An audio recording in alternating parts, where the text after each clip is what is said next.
Hello everyone, तो आज हम बात करेंगे एक्सरसाइज 1.2 का क्वेश्चन नंबर 3। यह क्वेश्चन नंबर 3 के पहले में क्या दे रखा है कि फॉर एनी इंटीजर ए, यानी कि कोई इंटीजर ए है, what is -1 into a equal to.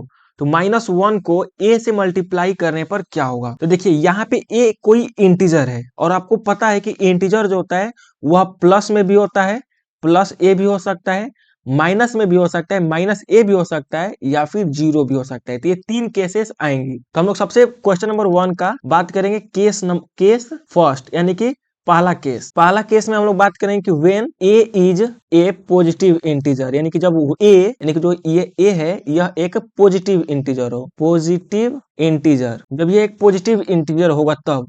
तो उस केस में क्या होगा, -1 into a is equal to -a। तो उससे में क्या होगा, वैल्यू -a आएगी। केस सेकेंड बात करेंगे, केस 2 में जब a क्या हो, एक निगेटिव नंबर हो, यानी कि when a is a negative, when a is a negative integer, यानी कि जब a एक निगेटिव इंटीजर हो, उस केस में क्या होगा, उस केस में -1 इंटू, जब a निगेटिव होगा, -1 इंटू ए निगेटिव होगा तो क्या होगा, -a। देखिए 1 को जब a में मल्टीप्लाई करेंगे तो a ही होगा, क्योंकि a में किसी भी टर्म को मल्टीप्लाई करने पर वह उतना ही रह जाता है। अब साइन को मल्टीप्लाई करेंगे, ये माइनस है, ये माइनस है, तो माइनस माइनस मल्टीप्लाई होकर क्या हो जाएगा, प्लस, और प्लस लिखने की आपको जरूरत नहीं है। तो सेकेंड केस में a क्या होगा, पॉजिटिव वैल्यू a रहेगा। लेकिन थर्ड केस की बात करेंगे, जब केस थर्ड, जब a क्या हो, जीरो हो, व्हेन a इज जीरो, यानी कि जब a क्या हो, एक जीरो हो, उस केस में क्या होगा, -1 इंटू जीरो, इसकी वैल्यू कितना आएगा, जीरो आएगा। तो आपने देखा कि ए जब अगर में कोई इंटीजर होगा तो तीन केसेस हो सकती है, या तो वो -a होगा, या फिर a होगा, या फिर जीरो होगा।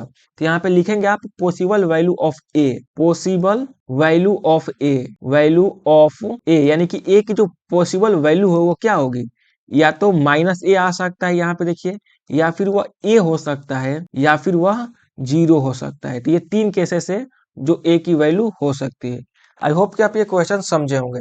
चलिए इसी पे देख लेते हैं नेक्स्ट क्वेश्चन। थर्ड का ही सेकेंड में कह रहा है कि determine the integer whose product with -1 is, यानी कि आपको बताना है कि अगर -1 का प्रोडक्ट -22 से करे तो क्या होगा। तो सेकेंड का ए, इसमें क्या कर रहे हैं, -1 को -2 से मल्टीप्लाई करने पर क्या होगा। तो 1 को 22 में मल्टीप्लाई करने पर 22, और ये माइनस और माइनस मल्टीप्लाई होकर प्लस, और वह प्लस लिखने की आपको जरूरत नहीं है। इसमें बी देखिए, बी में क्या है, 30 -1 को आपको 37 से मल्टीप्लाई करना है। तो पहले आप 1 को 37 से मल्टीप्लाई करिए।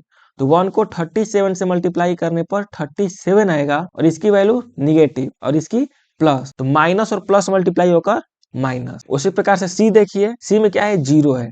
तो जब -1 को आप जीरो से मल्टीप्लाई करेंगे तो क्या होगा, तो जीरो जब किसी भी नंबर से मल्टीप्लाई होता है तो उसकी वैल्यू को वह जीरो कर देता है। तो ये था आपका थर्ड का सेकंड।